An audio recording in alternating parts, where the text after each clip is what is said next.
Hello friends, Delhi में हुए plane crash की एक ऐसी घटना जिसे सुनने के बाद आपका दिमाग खराब हो जाएगा। आसमान से सिर्फ लाश की जगह सिर्फ हड्डियां ही बारिश की तरह गिर रहे थे। ऐसा मंजर जिसे सुनने के बाद आपका रोंगटे खड़े हो जाएंगे। ये बात है 12 नवंबर 1996 की। शाम को दिल्ली से करीब 100 किलोमीटर दूर चरखी दादरी में रहने वाले लोगों ने आसमान में बहुत तेज कड़कड़ाती बिजली को देखा और उससे पैदा होने वाली आवाज ने सबको दहशत में डाल दिया। लोगों को आसमान में आग का एक गोला दिखाई दे रहा था। चरखी दादरी के लोगों को कुछ समझ आता उससे पहले ही आसमान से लोहे के टुकड़े बरसने लगते हैं और लोहे के टुकड़े के साथ में इंसानों के अंग भी बरसने लगते हैं और ये सारा मलबा 7 किलोमीटर के दायरे में फैल जाता है। उस दिन भारत में एक ऐसी दिल दहला देने वाली घटना घटी थी जिसकी गूंज पूरी दुनिया में सुनाई दे रही थी। दिल्ली के आसमान में 2 जहाज आमने सामने से ऐसे टकराए कि उस टकराव में उनका मेटल भी पिघल गया और उन दोनों जहाजों में बैठे 349 लोगों की बॉडीज के टुकड़े टुकड़े हो गए। 12 नवंबर 1996 को दिल्ली के इंदिरा गांधी इंटरनेशनल एयरपोर्ट से सऊदी अरेबियन एयरलाइन की फ्लाइट उड़ान भरने के लिए तैयार होती है। इस जहाज में 312 लोग सवार हैं, जिनमें 231 लोग भारतीय हैं जो सऊदी अरेबिया के काम ढूंढने के लिए जा रहे हैं और शाम के 6:33 पर यह फ्लाइट उड़ान भरती है। इस फ्लाइट में बैठे लोग इस बात से अनजान है कि एक बड़ा खतरा इनकी ओर बहुत तेजी से बढ़ता ही चला आ रहा है और कुछ ही मिनटों में इस जहाज को चकनाचूर करने वाला है। दरअसल कजाकिस्तान देश से कजाकिस्तान एयरलाइन का एक चार्टेड प्लेन भारत आ रहा है जिसमें कुछ कपड़ों के व्यापारी बैठे हैं और इस फ्लाइट में 37 लोग सवार है। इस फ्लाइट को दिल्ली से इंदिरा गांधी एयरपोर्ट पर लैंड करना है। दरअसल 1996 में इंदिरा गांधी इंटरनेशनल एयरपोर्ट आज की आधुनिक नहीं था। उस समय दिल्ली एयरपोर्ट का एक बड़ा हिस्सा इंडियन एयर फोर्स के लिए रिजर्व था। इस वजह से दिल्ली एयरपोर्ट पर फ्लाइट्स के आने और जाने के लिए एक ही एयरवे मौजूद था। दरअसल एयरवे आसमान में जहाजों के आने और जाने के लिए एक पथ होता है। इसी पथ पर जहाजों को उड़ना होता है।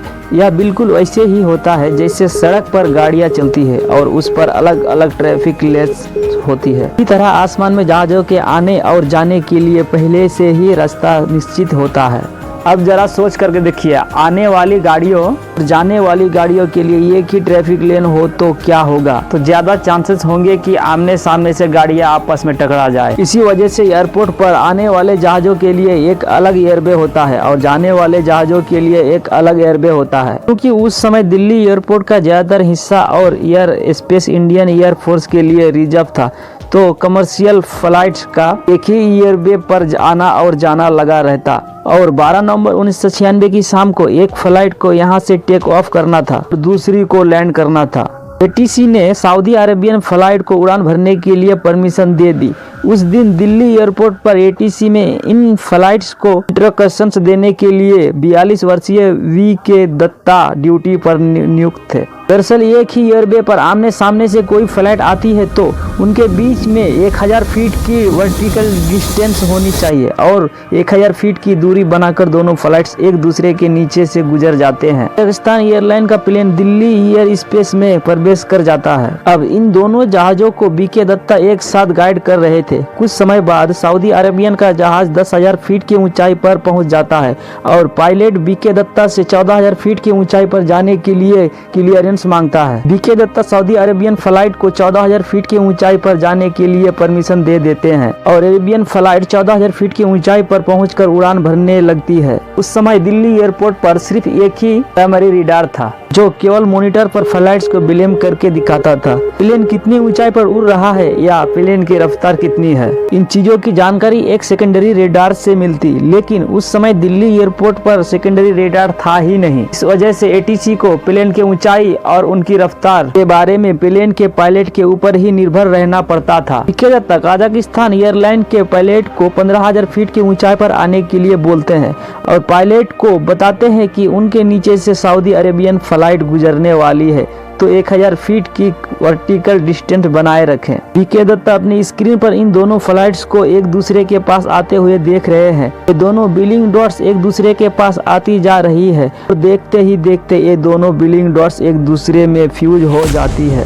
अब इन दोनों बिलिंग डॉट्स को एक दूसरे से दूर जाना चाहिए था, लेकिन एक दूसरे में फ्यूज होने के बाद अचानक ये डॉट्स स्क्रीन से गायब हो जाती है। बीके दत्ता समझ चुके थे कि कुछ न कुछ अनहोनी हो चुकी है। इधर दिल्ली से करीब 100 किलोमीटर दूर चरखी दादरी में रहने वाले लोगों को दिखाई देता है कि आसमान बहुत तेज रोशनी के साथ जगमग उठा है, जैसे मानो आसमान में बिजली चमक रही हो, और उन्हें बहुत तेज आवाज सुनाई देती है और आसमान से लोहे के टुकड़े बरसने लगते हैं।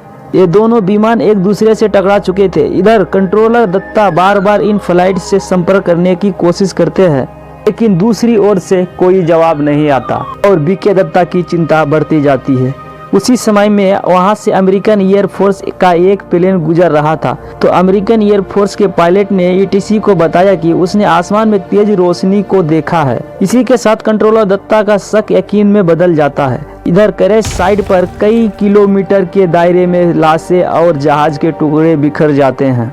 ये देश के इतिहास की पहली और एकलौती ऐसी घटना बन जाती है जिसमें दो प्लेन आसमान में टकराकर चकनाचूर हो गए हों। आखिर कहां पर गलती हुई कि ये दोनों प्लेन आपस में टकरा गए? क्या कंट्रोलर बीके दत्ता से कोई चूक हो गई थी या किसी तकनीकी खराबी की वजह से यह हादसा हुआ था? इसके लिए इस घटना की तहकीकात चालू की जाती है। घटना के अगले ही दिन दोनों ही जहाजों के ब्लैक बॉक्स को खोज लिया गया और इन दोनों ब्लैक बॉक्स को डिकोड करने के लिए भेज दिया जाता है, लेकिन ब्लैक बॉक्स में मौजूद डेटा को रिकॉर्ड होने में अभी बहुत टाइम था। जब तक जांच टीम इस घटना के अन्य पहलुओं की छानबीन में जुटी हुई थी। इस घटना के पीछे मेनली 3 कारण हो सकते हैं। पहला कारण यह हो सकता है कि शायद दोनों ही फ्लाइट्स में से किसी एक पायलट ने एटीसी द्वारा दिए गए निर्देशों का पालन नहीं किया। दूसरा कारण यह हो सकता है कि शायद किसी एक जहाज के इंस्ट्रूमेंट्स गलत रीडिंग्स दिखा रहे हो, इस वजह से यह हादसा हो गया। और तीसरा कारण यह हो सकता था कि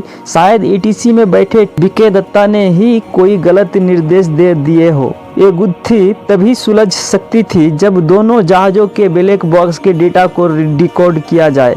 कुछ दिन बाद ब्लैक बॉक्स का डेटा भी बाहर आ गया, जिसने इस घटना से संबंधित सभी सवालों से पर्दा उठा दिया। दरअसल इस घटना में बीके दत्ता की कोई भी गलती नहीं थी। बीके दत्ता ने तो दोनों ही फ्लाइट्स को सही इंस्ट्रक्शन दिए थे। पहले तो माना जा रहा था कि शायद सऊदी वाला प्लेन 14,000 फीट की बजाय 15,000 फीट की ऊंचाई पर चला गया होगा, लेकिन सऊदी वाला प्लेन 14,000 फीट की ऊंचाई पर ही उड़ रहा था और इन दोनों जहाजों में टकराव भी 14,000 फीट के एल्टीट्यूड पर ही हुआ था। तो कहीं ना कहीं गलती गजाग वाले प्लेन से ही हुई थी। लेकिन क्या कारण रहा होगा कि गजाग वाला प्लेन इतनी बड़ी गलती कर बैठा? दरअसल गजाग विमान कोई आम जहाज नहीं था, बल्कि यह एक कार्गो जहाज था जो सामान को एक जगह से दूसरी जगह ढोने का काम करता था। लेकिन इस जहाज को चलाना ही अपने आप में एक महाभारत था, क्योंकि जहां अन्य जहाजों को 1 या 2 पायलट चला सकते थे, लेकिन इस जहाज को चलाने में 5 लोगों की जरूरत पड़ती थी और इन 5 लोगों में आपस में सही तालमेल होना बहुत जरूरी था।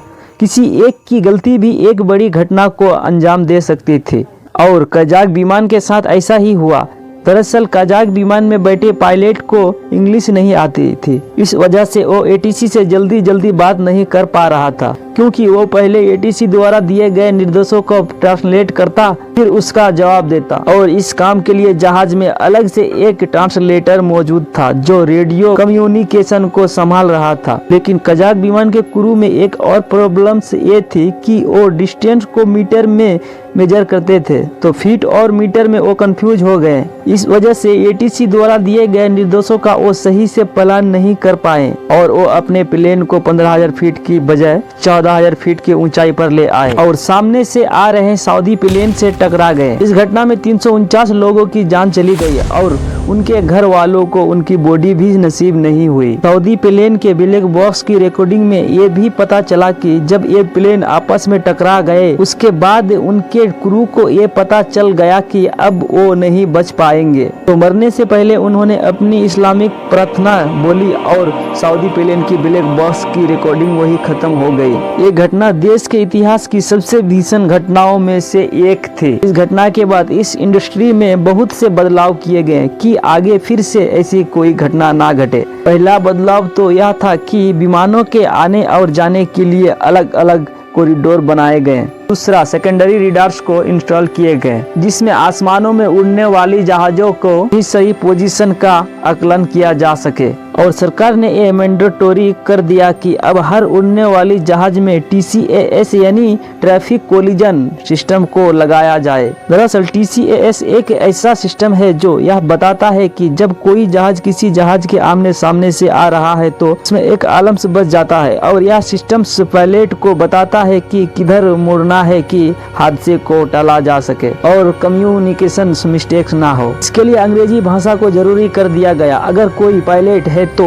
उसको अंग्रेजी आना अवश्य है। इन बदलाव के बाद सौभाग्य से आज तक 2 विमानों के बीच मिड एयर कोलिजन नहीं हुआ। हालांकि आसमान में उड़ रहे जहाजों के साथ कभी कभी ऐसी घटना हो जाती है कि सबको हैरान कर देती है, लेकिन ये घटना वाकई में दिल दहला देने वाला था। और इस वीडियो को यहीं से ख़त्म करते हैं। मिलते हैं फिर दूसरी वीडियो में।